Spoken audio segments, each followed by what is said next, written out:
Bismillahir Rahmanir Rahim. Assalamu alaikum. In this class, we are going to continue our discussion on derived nouns, and our focus is going to be on Ismul Maf'ul. We've already talked about Ismul Fa'il, and today I will quickly review this material, and then we will focus on Ismul Maf'ul. These other types of derived nouns will be covered in subsequent lessons. So as a quick recap, if we are talking about Ismul Fa'il or the doer in the context of Thalathi Mujarrad, then the form is Fa'ilun. So from Shakara we have Shakirun, so somebody who does Shukr. From Zalama we have Zalimun, somebody who does Zulm. From Alama we have Alimun, somebody who has Ilm. If we talk about Ismul Fa'il for Thalathi Mazid Fi, then this is the pattern over here, and this table shows you the pattern for each of the Mazid Fi babs. Notice that we start with the Mudare, and the technique is to replace the Mudare indicator with Mim Dhamma, and we put a Kasra on the Ain letter, and then here are examples for each bab. Moving now to Ismul Maf'ul. Maf'ul is the entity on which the action is happening. So the fa'il does the action, and maf'ul is the entity on which the action is happening. In English this is called the past participle, and since this involves the action happening on someone or something, therefore Ismul Maf'ul can only be created from transitive verbs. Remember, transitive verbs are those verbs that require an object. So for example, standing and sitting are not transitive verbs, whereas helping or hitting are transitive verbs, because helping requires someone or something that's being helped. So Ismul Maf'ul can only be created from transitive verbs. As with Ismul Fa'il, the process is different for Thalathi Mujarrad versus Mazid Fi. For Thalathi Mujarrad, the Ismul Maf'ul is created using this pattern, Maf'ulun. Now here are several examples. If we start with the root letters Shakara, so Shakara Yashkuru, which means to be thankful. The fa'il is Shakirun, which we discussed earlier. The maf'ul, the person or entity being thanked, will be created from these three letters using the pattern maf'ulun. So from Shakara, the pattern maf'ulun will produce the word mashkurun. So mashkurun is the person or entity towards whom we are thankful.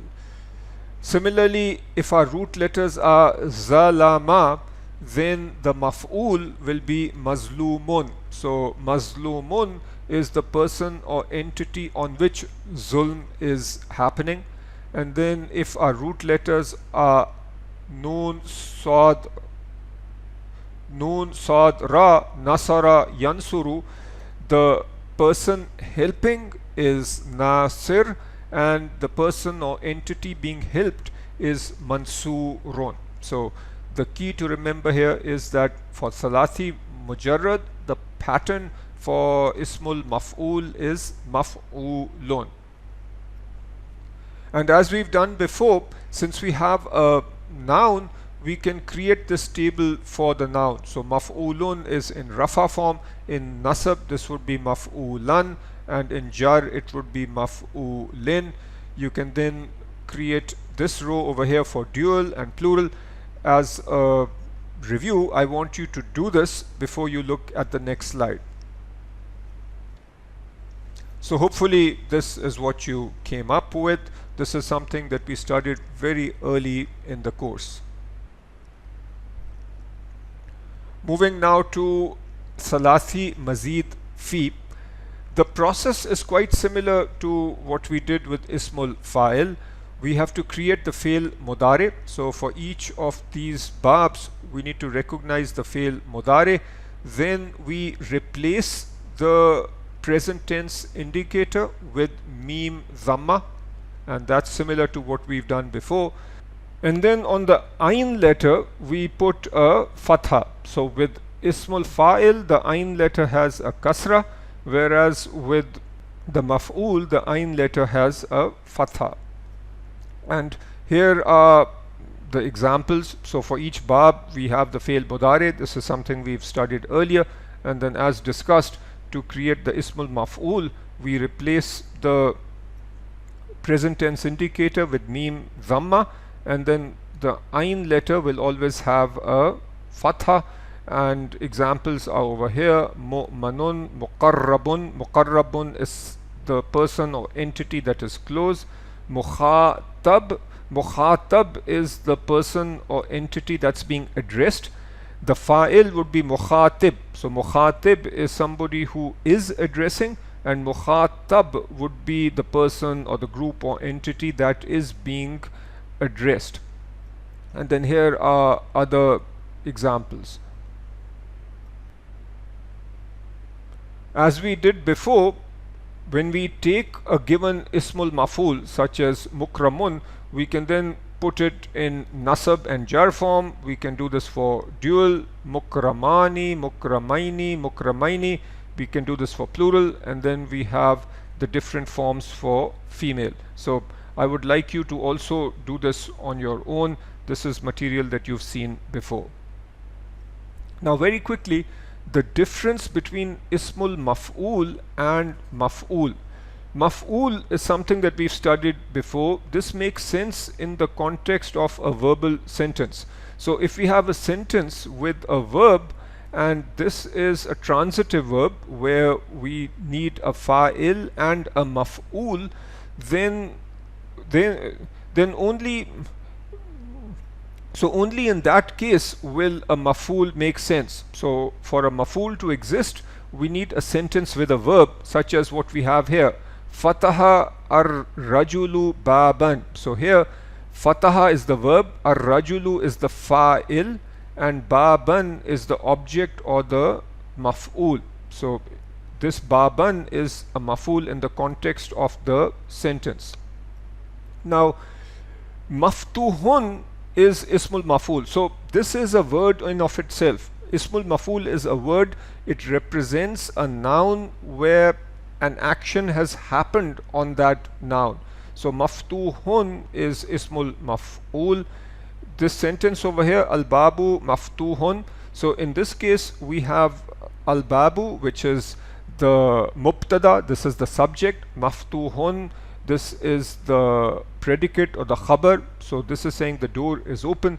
And if you recall from the earlier days of this course, this is a noun sentence where we have the mubtada and the khabar, and the khabar needs to be in rafa form. Whereas when you have a sentence with a verb, then the object needs to be in nasab form, and that's what we see here. A point I want to emphasize is that ism maf'ul in of itself is a word. This word could be the subject in a sentence, or it could be the object, or it could be a possessor. So for example over here, jalasa al-mazlumun. So for example over here, jalasa al-mazlumu. Al-mazlumu in of itself is an ismul maf'ul, but in the context of this sentence it is the subject. Jalasa al-mazlumu. So the al-mazlum is sitting. So al-mazlum in this context is the subject or the fa'il, but in of itself this word is ismul maf'ul. Over here, nasartu mazluman. This means that I helped the mazlum. So notice here the fa'il is me, because this is nasartu, I helped. Mazluman, this is the object or the maf'ul. So in the context of this sentence, mazluman is the object, and here it turns out that mazluman is also ismul maf'ul. So that is it for this lesson, and I'll just emphasize a few things that I want you to remember here. When we are talking about thalathi mujarrad, then just remember these two words, fa'ilun and and maf'ulun. So with thalathi mujarrad, the doer will have the pattern of fa'ilun, and the ismul maf'ul will have the pattern of maf'ulun. And this is easy to remember simply based on the name fa'il and maf'ul. But then for mazid fi, when we talk about the fa'il, we have mim dhamma, which replaces the present tense indicator, and the ain letter is going to have a kasra. Whereas for maf'ul, when we are talking about mazid fi, the present tense indicator will be replaced by mim dhamma, which is the same as what we have for fa'il, but the ain letter is going to have a fatha. So you can remember this with a simple example: muntakhib versus muntakhab. So muntakhib is one who selects, and muntakhab is one who is selected. That is it for this lesson. Thank you very much. Assalamu alaikum.